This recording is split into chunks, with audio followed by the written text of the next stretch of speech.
We've had a lot of requests about some back to basics hairdo. How do you do a French? How do you do a Dutch hairstyle? How do you do a fishtail?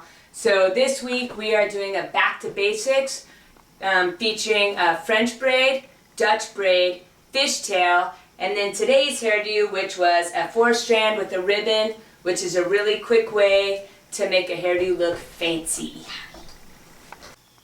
Alright, so for a fishtail. This fishtail we're going to start at the top of her head and make it a French fishtail and add hair in.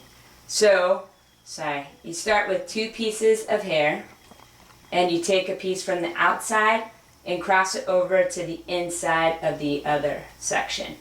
Outside to the inside, and you're just working with 2 sections of hair.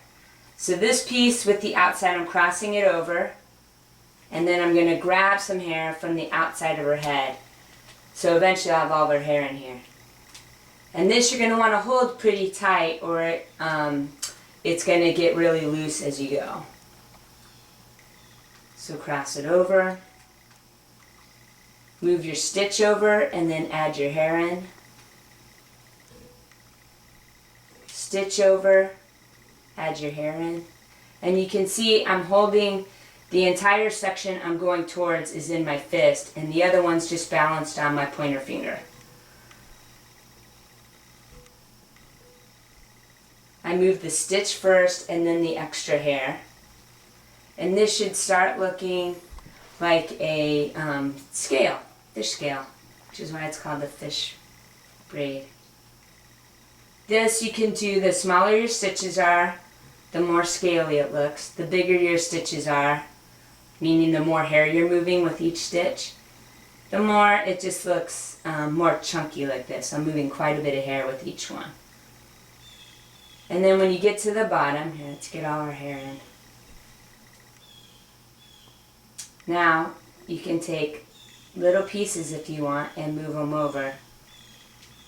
And that'll make it look more scaly. This takes longer than a 3-strand braid, longer than a 4-strand too actually, and 5-strand. Basically it takes the longest. And but it does look really pretty, and it happens to be Chloe's favorite. So we do a lot of fishtails here, but they do take longer because you can see with each strand I'm taking over, I'm not making much progress on the braid. And so with hair this long, it can end up taking 5 minutes rather than 2 minutes. So if we're in a rush, we're definitely going 3-strand and just knocking her braid out.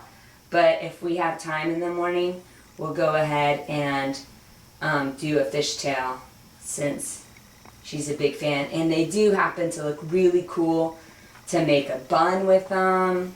Like if you were to do just this type of braid in a ponytail and wrap it into a bun, it looks like a conch shell, which is really neat looking.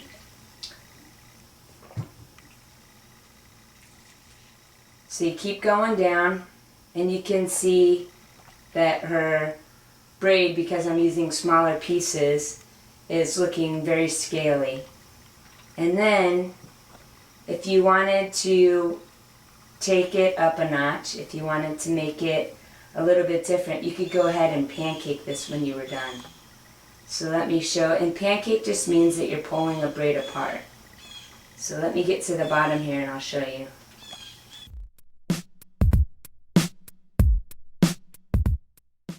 Alright, so here we are, we have the fishtail done, and it looks really scaly and cool. If you wanted to make it fatter or a little bit looser looking, you could go back through and just pull out the scales as you go. And as you work your way up, this isn't gonna hurt. Chloe can't feel me pulling down here. So just hold it. I don't usually put the rubber band on when I start doing this, just because I don't like her hair strands gliding against the rubber band, because it tends to break the ends. And I think, well, that one I kind of messed up there. I think that that looks really neat to have a pulled apart fishtail. So you could see the difference between that first one where it was really tight and then this. And this you could wrap up and make some sort of fancy bun if you wanted, or let it go down her back or off the side. If you like our braids, subscribe to our channel right down here and give us a big thumbs up.